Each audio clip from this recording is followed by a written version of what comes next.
name is Daniel, and today I'm going to be giving you like safety tips in applying to schools abroad. Um, we're going to focus more of this discussion in schools in Canada because I'm a student here in Canada, at the University of Manitoba, and although I'll be giving you safety tips in applying to schools, just to stay safe when you're applying to schools, you know when to apply, what to get, how to start, and general tips that you need to know.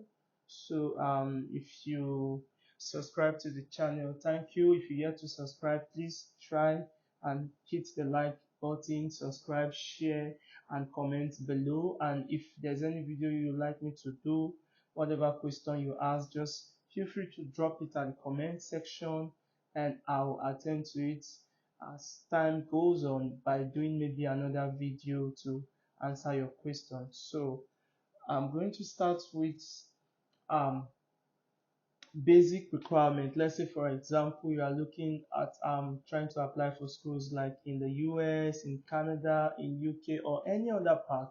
What do you need? Are you going for undergraduate? Are you going for postgraduate, which some call it graduate, like in my school, we call it graduate studies. So I'm going to like hint on those documents that you might need on this particular kind of application, depending on which is your case, maybe undergraduate or postgraduate. We're going to be talking about that. So please stay tuned and watch till the end and share. Thank you once again. My name is Daniel. So let's get down to business. Continue. Let's kick off. So how do we start? Let's start with the basic requirements. Okay, let's begin with the undergraduate, for example. Okay, let's say you have you have interest in applying to school in Canada, and you're kind of confused. You don't know what are the requirements, what you might need.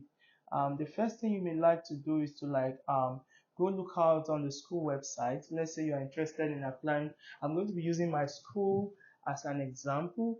Let's say you're interested in applying to the University of Manitoba. You want to start from like undergraduate. What are the basic requirements that you might need? Um,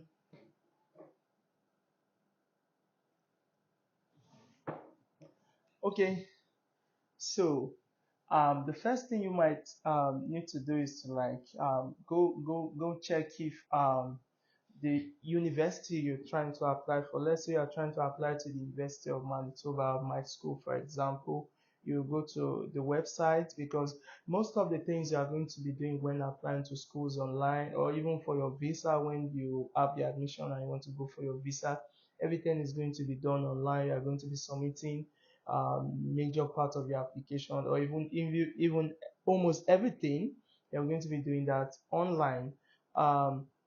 So let's say you're applying to University of Manitoba, you have to go to the site. You can search that on Google, but this is my school, and the website for my school is umanitoba.ca. You can just check it up on Google in other schools. Let's say you're applying to British Columbia. Let's say you're applying to University of Toronto. Let's say you're applying to University of Waterloo. Just put it up on Google, and Google is a search engine that will take you how direct you on how to where to go to the school websites directly, where you can check out on this. So what are the basic things to do when you've been able to like locate the site? What you should do is to go to admissions. Yeah, you go to admissions, and when you get to admissions, you are going to see undergraduate or graduate or postgraduate program. So depending on your case, if you're looking forward to applying for undergraduate, so you click on undergraduate and it will take you to where you see various faculties or programs. So that is where you begin to search for which one do you want to go for. Let's say like myself, let me use myself for example. I have a BA in philosophy. So in furthering my education, I decided to like further with an MA. So in applying, when I started applying, I was like applying for Masters in Philosophy. So when I check the school site of any of the universities at all, what I do first is to check for my program. Do they have masters in philosophy or they don't have? So what I look for. So depending on your case now, you're going to start looking for your particular program or your program of choice. So now let me clarify this. It doesn't have to be um, what you might have studied in your undergrad. You might decided to change career, you might decide to change focus or discipline. So let's say for example, I did philosophy and I'm coming to school here in Manitoba, and I decided to like maybe apply for public administration or political science masters. So there are cases like that where you can easily switch careers, but that might you might have to like defend that in your visa application and in your letter of intent why you are changing or why you did like a different program. But that's not like a big deal. A lot of people, change discipline over time, and it's not much of a big deal. So I'm not going to speak much on that. Let's go down to the basic requirements. So let's say you're applying for undergraduate. What are the basic requirements in applying for undergraduates? Now, if you're applying for undergraduate, that's like a first year university entrance. You're entering the university as a fresh student. A fresh student, now what I mean is someone who is coming like from a secondary school. I think here they call it high school or so. You've never been to a university before, and in some cases you might have been to a university before, but you might just want to start from afresh with undergraduate, maybe in another program for your own reason or whatever reasons you may want to do it for, which a lot of people do. You do it and it's not like a big deal also. So there's nothing there if you decide to like switch discipline or you decide to like take another undergraduate program. So let's go down to the requirements. In applying for undergraduate, most times if you are coming from Nigeria, like myself, I'm from Nigeria. What I have is my WAEC, I have my GC. So what is being accepted in these foreign universities is mainly your WAEC or GC. Now, the school WAEC or the private WAEC, which is like the GC, the one done in November, December. But for the NECO, I doubt if NECO result is accepted. I doubt that. I've not heard of any schools that accept that, or there are possibilities. I can't be sure. Guys have to like go do further research on that. But most times, what is required and what is accepted is your WAEC result. So for undergraduate, you might need to have like a good WAEC result, have try to have like a good grade for your English. Yeah, because most times these foreign schools require Nigerians to go for to do IELTS exam. But if you have English, you can defend yourself. And good enough, most of the schools, like my schools, have decided to waive the English language requirement. So in this case, you don't need to write like IELTS exams or any other English exam, but you have to make sure that your WAEC is good, you have a good result, you have a good grade in your English. So that will give you a better chance of gaining the admission. So one of the basic requirements and most important requirements is your WAEC result. Your WAEC result. So some people say they have NECO. I mean, NECO is not really accepted, and you can do further research on that. And from what I know NECO is not accepted. I think what you need is like your WAEC and or maybe GC, which is like the private WAEC. So what else do you need? You might also need your passport, but depending on the school, at applying stage, you might not even need your passport. Yeah, in most times you may not need your passport. You may need your birth certificate. You may need like what else do you need? You may need like your national identity document. Yes, you need that too. I started here with graduate admission, so I'll just go straight to that. Now, let's say you're applying for a master's degree, you must have, obtained a BSc or a BA, depending on whichever side you belong, whether you belong to the sciences or you belong to art and humanities. For myself, I have a BA in philosophy, which is Bachelor of Arts. So I came in here for MA in philosophy, which is master's degree in philosophy. So my basic requirement, what I was required was recommendation letter. Now, what is recommendation letter? These recommendations letter are written by your former professors, like in your undergrad, and if you've left graduated from the university like 2 years or more, then you can also present recommendation or professional recommendation letter from your office. And most schools are going to specify the kind of recommendation you are going to bring or which one is accepted. Most times these things are done online. So what do you need for that? You need like your recommender's email address, their phone number, their full name, and whatever position they might be holding in their various universities or organization. So you are going to fill that in the form while you are doing this application, and automatically the school is going to send them emails where they are going to do write up this recommendation letter for you. Some might decide to write it, type it, and some might also decide to do it like in a letterhead and upload it, depending on how the school is giving them the platform to do that. So the basic requirement also for that will be your undergraduate result, because you can't be applying for master's degree if you don't have any degree beforehand. You need to like have undergraduate degree that is even related to the master's degree you are going for. So let's say, let's use myself as an example. I have a BA in philosophy, and while applying for MA in philosophy here in Manitoba, I have to present the certificate, the transcript. So another thing that is important, people often used to ask me, what kind of transcript do they need? Yeah, they will need the both transcript. What do I mean by the both transcript? The first transcript is the student's transcript. That is your copy. That copy, you will use that copy to apply to schools, different schools that you may like to apply anywhere. Then that's called the student transcript or the student copy. That's accepted at the stage of application. But in a case where you applied and your admission is out, the school will still ask you for another transcript. That is when we now talk of the official transcript. Now, the official transcript is not different like in grading, in mark, or nothing is going to change.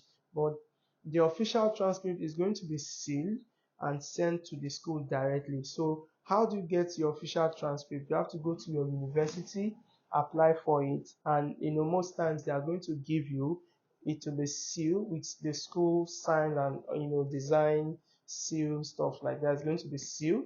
Then you're going to pay for DHL yourself and send it, or depending on how your school will attend to that. Then the university you're applying to can also tell you how to send it. Maybe some might ask you to send it to email, that the school have to send it directly to them through email, and some might want to collect the hard copy, which the school is going to seal and give it to you. So what else do you need for master's admission? Okay, you also need your CV. Yeah, you also need your professional CV or any CV at all that you have. So after school, what job have you done? What other experience have you acquired? At times, these things matters because they ask for it, and most times it's even optional. But it's also good if you have all the requirements for the admission you are going for.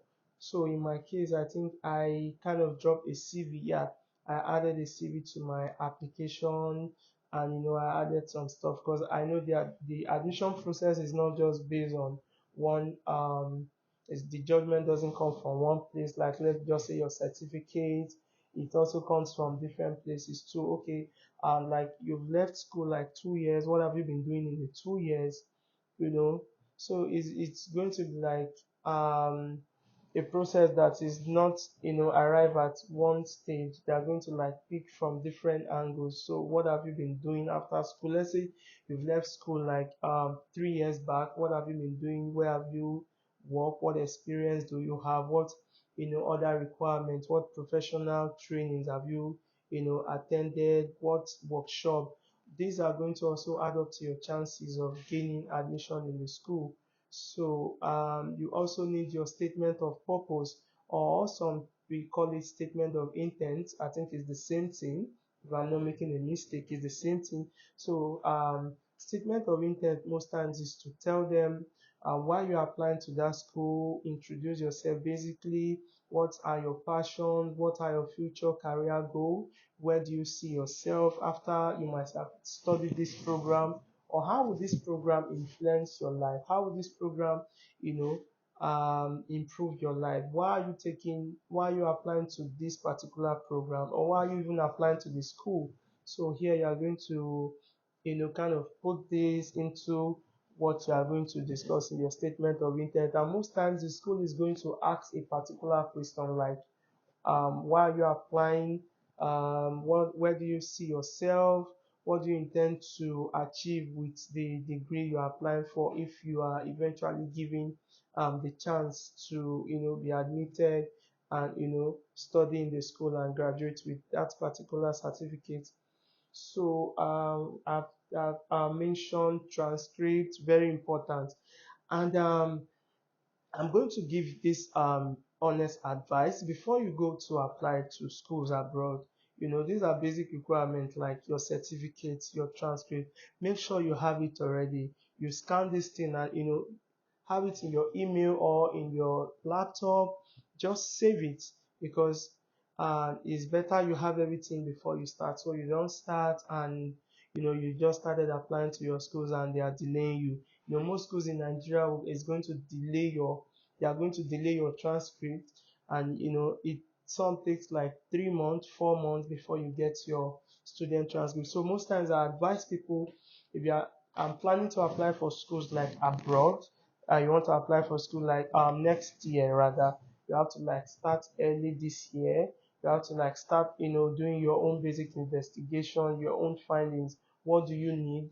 How do you intend to gather them before time? So you have to like do that ahead of time, so you don't put yourself in a situation whereby you have limited time and you don't even have the basic requirements. So I've mentioned WAEC for undergraduate. I've mentioned WAEC for undergraduate admission.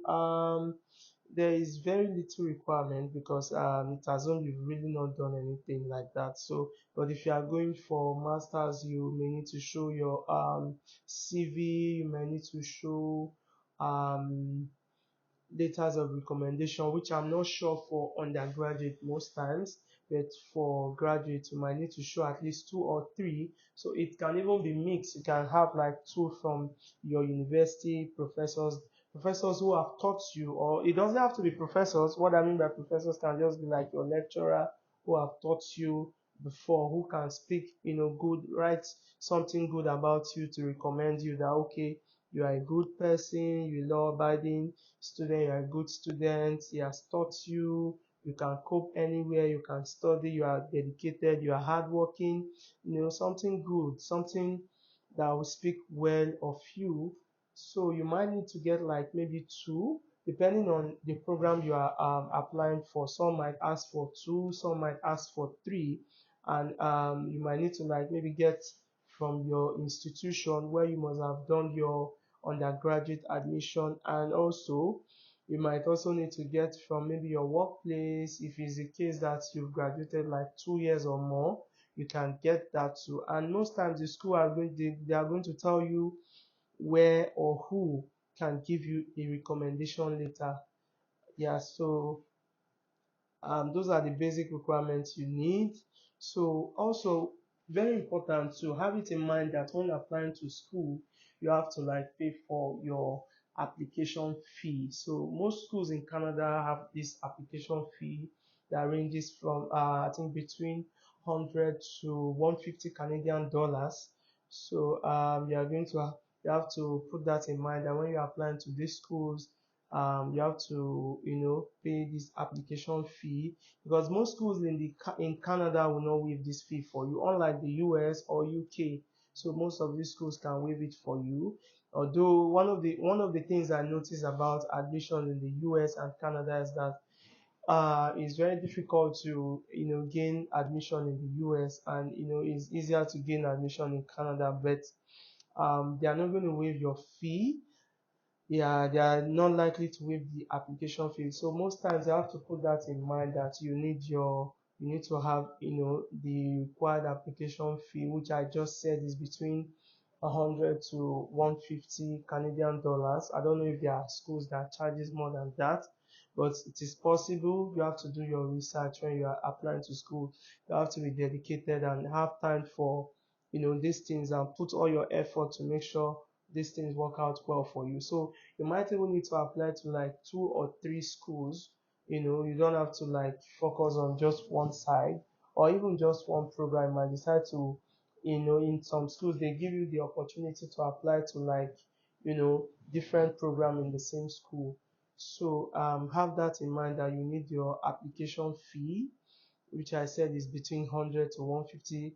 In if in Canada, for example, it will be 100 to 150 Canadian dollars.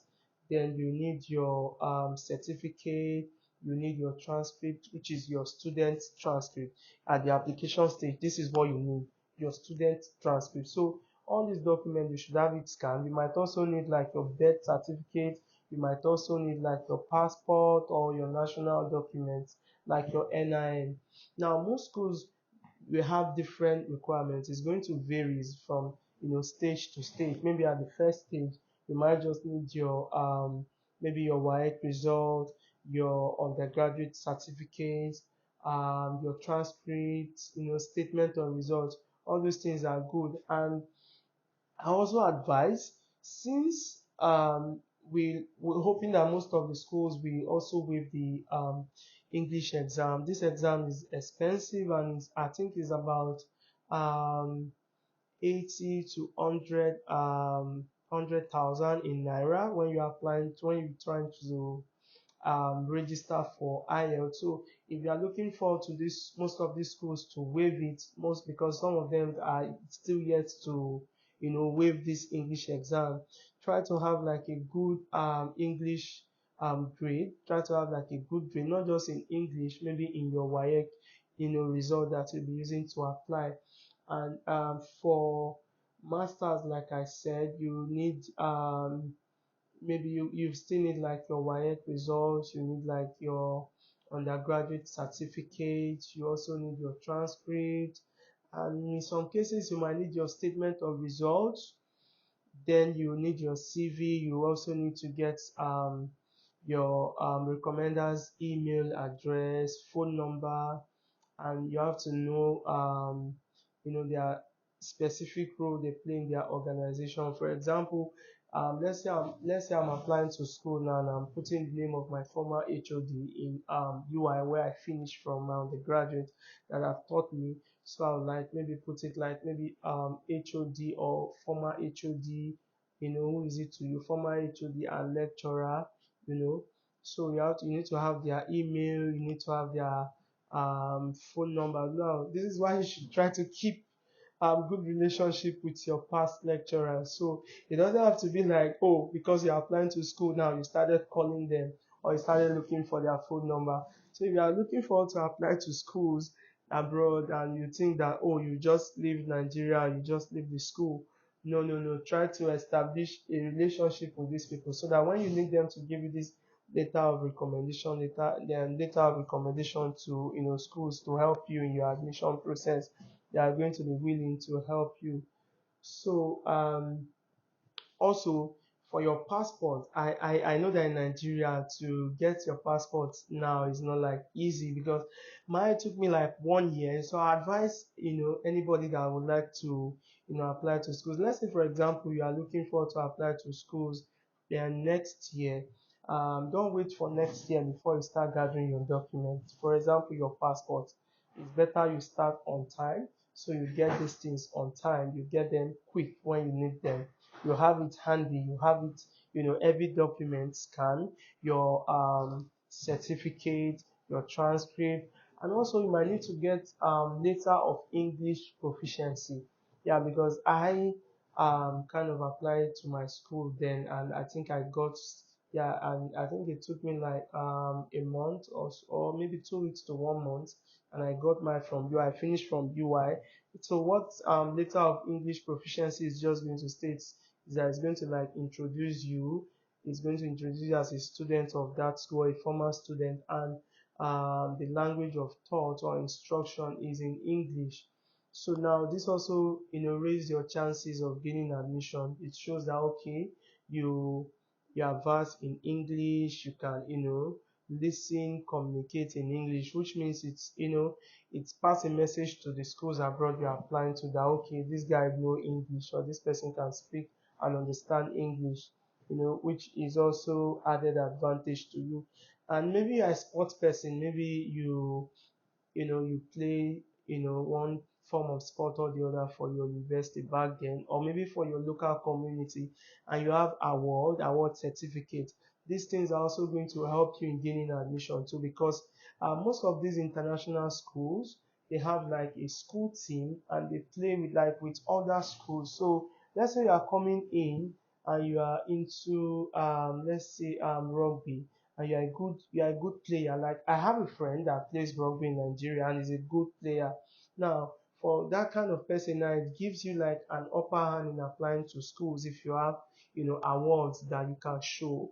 Let's say awards that you can easily scan and upload as optional documents. So that is one of the parts of this application process that I didn't talk about, is like, optional documents. So you are going to have chance, a space where you can, upload those optional documents. Now these optional documents can be like your certificate, it can also be like your maybe professional training, maybe internship, maybe workshop program you've attended before, in the past, and you have this certificate to show for it. Now these things are also going to like, raise your chances in gaining admission. you um what else I've not really point out? Okay, I've talked about your WAEC. I've mentioned your undergraduate certificate, your transcript. You also need like your birth certificate, your passport, your professors or recommenders email address and phone number in filling up your application. And also very important, your application fee, because if you don't pay the application fee, you can't even submit. And even if you can submit, the admission committee are not going to review your application. And one of the advice that I think I should have even mentioned first is apply early and make sure you do your findings about the school. Do they have the program you want to do? Now that's one stage. If you've been able to like, get these basic requirements, and if it is your case that you already have it, so what else do you do? You now start, let's use because I'm in Canada, I'm going to be using Canada for example. So you are going to like try to like check for the list of schools, list of universities or schools in Canada that accept international students. Now most of the public universities, in fact most of the institutions accept international students, so that's not much of a big deal. But you might also need to know that not all institutions will offer you what they call the postgraduate work permit. Now what is postgraduate work permit? When you're applying to schools, you have to be sure of that. Postgraduate work permit means that these are DLI, and DLI simply means designated learning institution. These are institutions that the ones with what they call the postgraduate work permit means that when you've attended school in that institution, when you studied there and you've graduated, you can now apply to the government for what they call the postgraduate work permit. Now, if you study for like 1 year, 6 months, you might get like 2 or 3 years for your work permit. So now that's like you are going to have the chance to stay in the country and work for full time for like, some can be 1 year, 2 year, 3 years, and from there you can advance to apply for your PRO, permanent residency. But we'll talk about that maybe in my next video if you're interested in knowing more about all some of these things. So try to comment, like, follow up the channel. I'll be encouraged to do more video on that. So now, what you do now after having these requirements, you try to check up on these universities you might want, or maybe you have a list of universities you want to go for. Then you now go to like IRCC's website. IRCC is the Canadian government website where you see schools DLI with postgraduate work permit. So you can simply, like what I'm going to do now is to search for DLI in Canada with work permit. So in this application, the internet is your friend.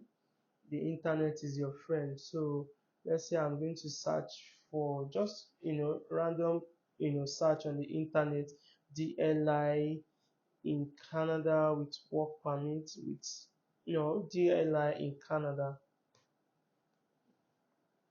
So you go to the immigration, the Canadian government website, which is canada.ca. You search for designated learning institution.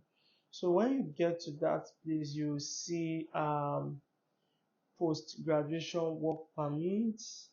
You scroll down. Then when you scroll down, you see list of designated learning institutions by province. So now, let's say you're interested in schooling in Manitoba, for example. Like I'm in the province of Manitoba. I'll just go to Manitoba. Now, when you click on your province, for example, now I'm using Manitoba now, for example, it's going to show you list of institution that is list of DLI, that is designated learning institution in Canada, in that particular province, Manitoba. So now it's going to show you list of universities. For example, I can see on my first list here, if you go to canada.ca and you go to you search for immigration and citizen immigration and citizenship, designated learning institution. You are going to see this particular list that I can access here. I wish I can share my screen, but for now I can't share my screen. So this is basically going to show you institutions in Manitoba, for example, the province, which I'm using to like teach you on this. So let's say you're applying to schools in let me use Toronto or Toronto, like we call it from Nigeria. But when I came here, I had people say Toronto. So now you're going to like maybe click on Toronto, and it's going to start showing you list of schools. Now I'm using Manitoba. Let's stick to Manitoba, for example. Now the first school I can see on my list now is Academy of Learning, Winnipeg, not computerized accounting.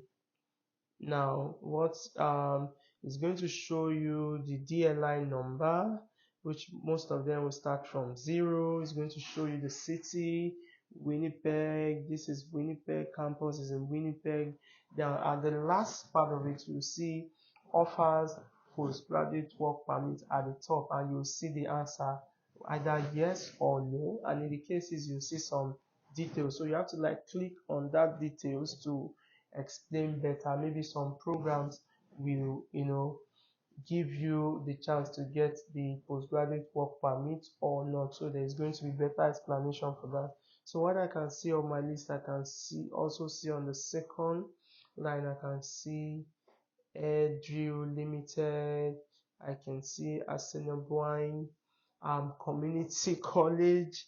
I can also see just basically DLI in Manitoba generally is what you are going to see. So let me just try to go to my university, for example.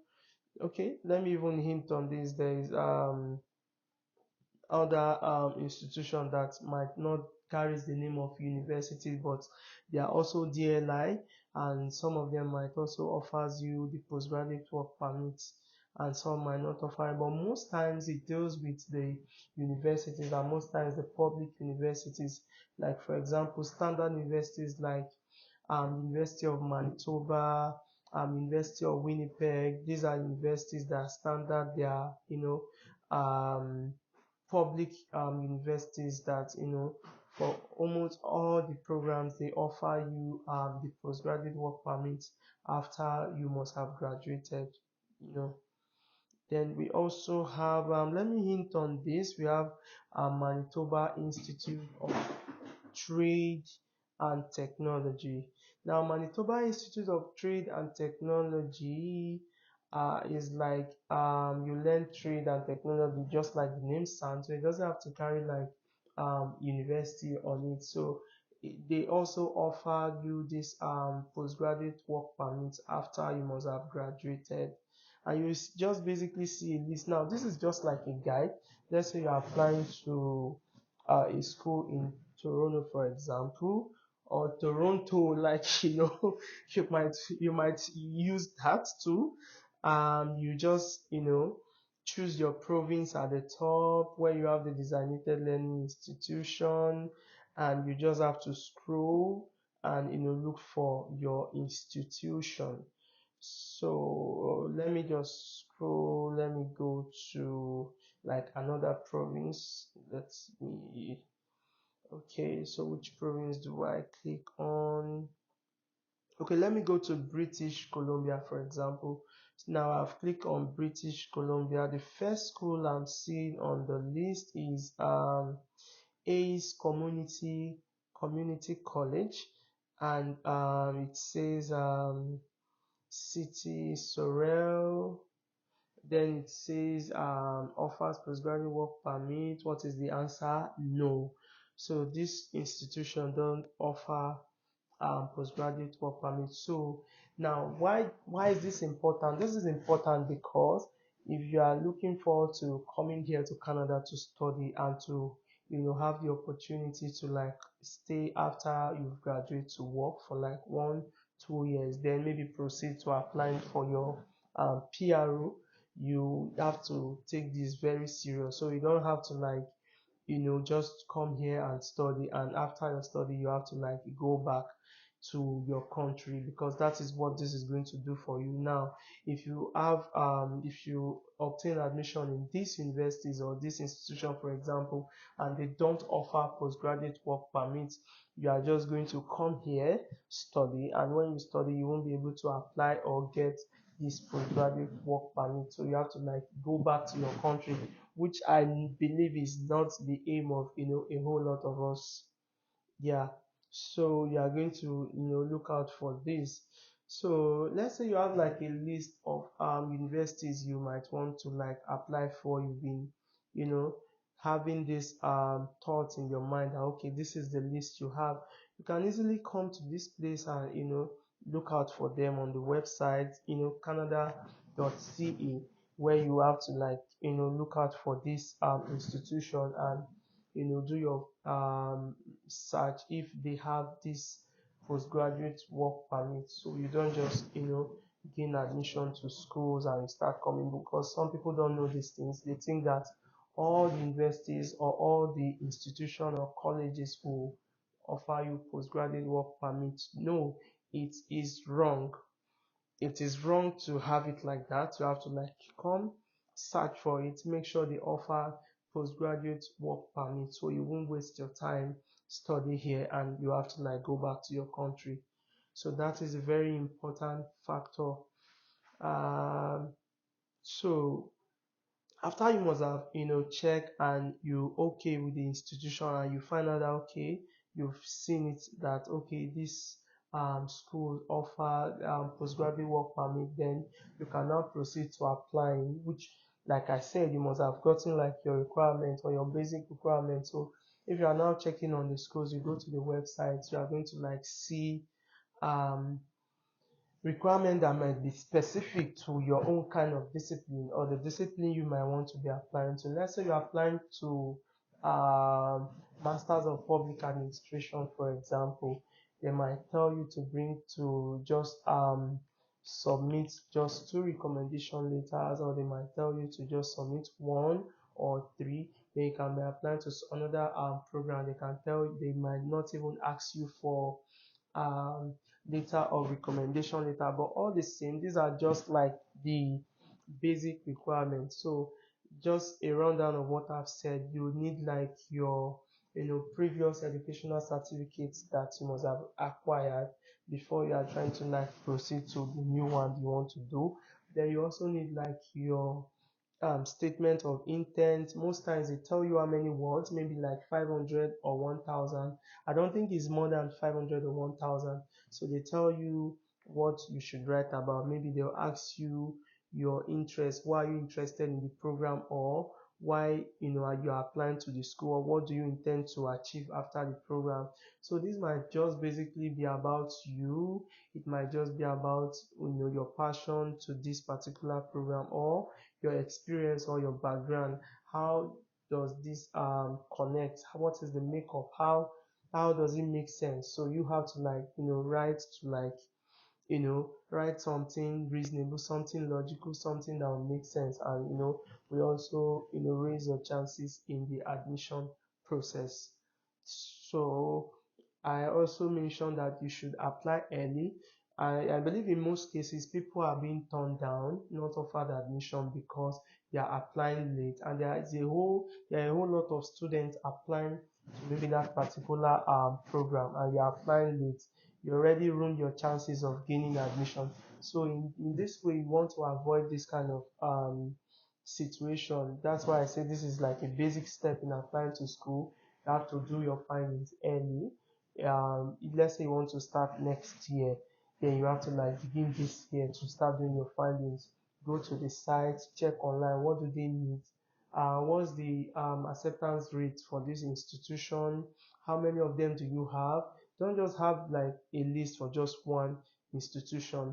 Have like a list like two or three. You can apply to two or three, or even if you can afford to apply more than that to, so that you won't just put all your hope in one institution, and when the admission did not favor you, you feel bad, and you like maybe you are starting afresh again, maybe next year. But if you have like two or three applications, and one is coming out and they didn't offer you admission, you might just pray that the other one should work out. Might not know which of them will work out. So one of the things you do also is like check out for funding. These schools you're applying to, what's their tuition? Do they have funding in that particular program? Is there scholarship you can also apply to? So these are basic steps. If you don't really have that funding, you might also be interested in looking at funding in that universities or that particular program you are applying to, that department. So don't always hesitate. If you need to send an email, just send an email and ask them politely if there is funding, because if you cannot afford it and you are being offered this admission, it's like a waste. Now you can't afford it, you have the admission. I mean, that frustration is going to come on you. But if make your findings, and maybe you are able to like see, okay, what's the tuition range, because as international students in Canada, your tuition fee is going to be very high, especially in your first year. You should have like in mind, you should have it like maybe between 12,000 Canadian dollars to like 22 or 24,000 Canadian dollars, depending on the program also you want to apply it, or that you've been offered admission for, and also depending on maybe you have scholarship or not, because you might also be lucky to have entrance scholarship. Now the entrance scholarship is going to reduce the total amount you are going to pay as your tuition. So um you should make sure you check on that. So if you have a list of like two or three institutions you want to apply to, and you may not really have that funding or that amount of money that is required to sort out the tuition, you might now start going to apply for like the most affordable ones, since they are your choices. So look for the most affordable ones, or you can search again and try to search for. Now in this game, like I said, in this application, the internet is your friend. You can just search for list of most affordable universities in Canada or colleges in Canada, depending on whichever one you want to apply to. So my system is in front of me now, and I'm just going to put it on my system. Let's see lists of most affordable. Yeah. List of most affordable universities in Canada. Okay, so you know now when you've put this online, now it's going to bring out different result for you. Now this might not be accurate, or it's not like the final. So when you see this, from what I can see on my screen here, is I can see McGill University, Brandon University, Simon Fraser University, Memorial University, University of Gulf, University of Virginia, University de Saint Boniface, Concordia University, University of Toronto, University of British Columbia, University of Alberta, University of Waterloo, for example. So you are going to like see a whole lot of them. Now, this is not like the final bus stop. So when you see this list like this, you might be lucky to see the universities that you always have in mind to apply to. So what do? You have to like you can make a list, then you later go to the website of the school and check your program. And when you are checking the program you're interested in, you look out for tuition or tuition and scholarship, depending on how they must have put it. You'll see tuition, so it's going to tell you like the total estimate of amount you are going to pay like in your first year in the program. So you are going to compare how affordable this particular university is to the one other ones you might have as your choice. So that might determine which one you might like to apply for. Let's say for example you have a list of five, and you might not be able to afford application fees to five universities, for example. So you might just cut it down to two, look for the most affordable ones. You can also search for the acceptance rate in that particular university, so you'll be on the safer side. So you're trying to like cover up the any anything that may hinder you. Might gain admission and you may not have the money, so you may try to look out for that. You might also try to look at the tuition fee, like I say. You might also want to look at the acceptance rate. So one of the last thing I'm going to say is like make sure your application is prepared well, put in your best. In writing your statement of intent, put in your best. Make sure you try to tackle the particular question they must have asked. The admission committee is requiring you to write. Maybe they are telling you to write like your future career prospect. Where do you see yourself like after if you are admitted in this program? What do you intend to achieve? What do you bring to the table? What contributions you may want to do? Is it maybe you want to focus in the academics, or maybe you just want to study it and go into the corporate world? So depending on how this is going to come, make sure you try to prepare a good application and ask people around, people that must have done these things before. Ask them. So you also apply on time, apply early, and also whatever how you do, put it in prayer, put in your best. And another requirement I almost forgot to add is a writing sample. Now, what is a writing sample? A writing sample can be your past work you've written. Now, this might apply more to those like in art and humanities, like myself. So, a writing sample basically show them how you are good in that field or how you are good in writing because that particular program, for example, involve like writing more of like writing like for example in applying to political science in University of Manitoba, in applying to philosophy, you need a writing sample. Now, a writing sample is just like your past work that you've written, or maybe your recent work, or maybe a publication. Maybe you've done um, one kind of research and it's being published somewhere in a journal, something like that. Anything that would just show how you are good in tackling this subject or these courses, if I may put it that way. So um, writing sample is not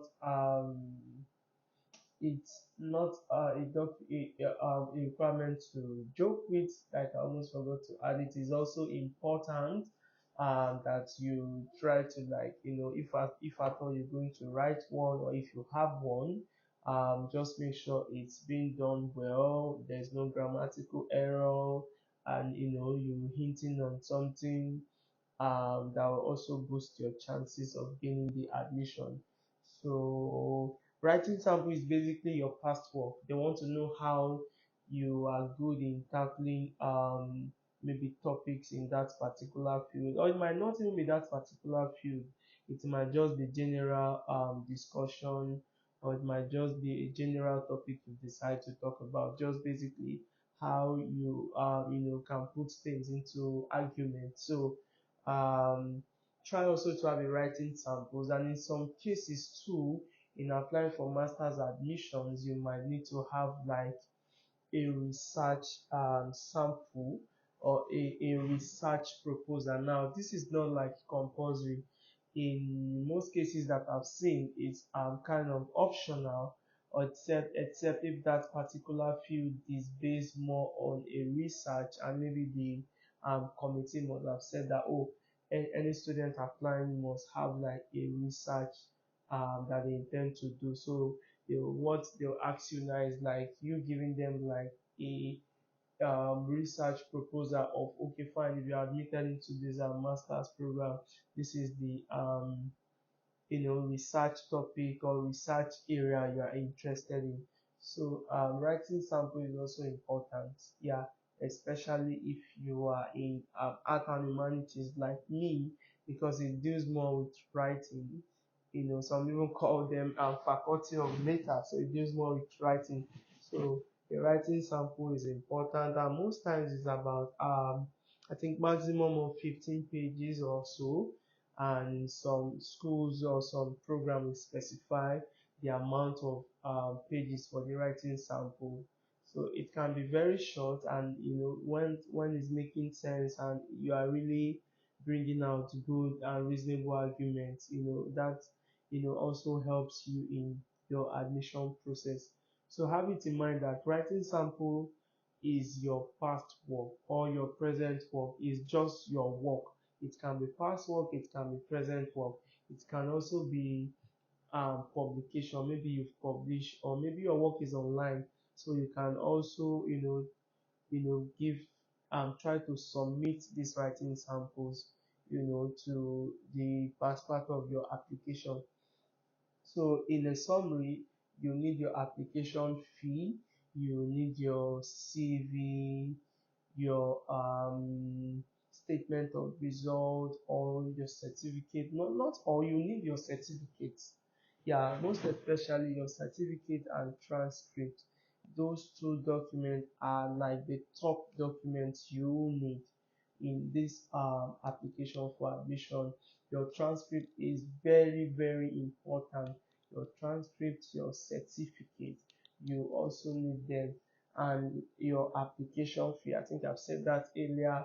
Your letter of recommendation, which I've also mentioned earlier, and also your statement of intent.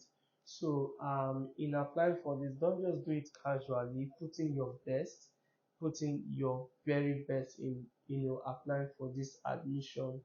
And let me just add this: if you are doing this application, don't you may not really know everything at all the time. Make sure you can also go online, put some of these questions that you might ask online, and you see different views from different people, or you ask people around you that have done these things to also put you through. Even if you have the writing samples, I think is perfect. You can still give it to someone to help you review and check it, if there's any error before submitting. So make sure all your applications are done perfectly well to the level that you can do it. Just put in your best generally. And good luck always. I will always wish you good luck. And I'd like to hear from you in the comment section what you feel about this video. So thank you. Try to hit the subscribe button, try to like and comment and share. Thank you all. See you next time. Bye bye.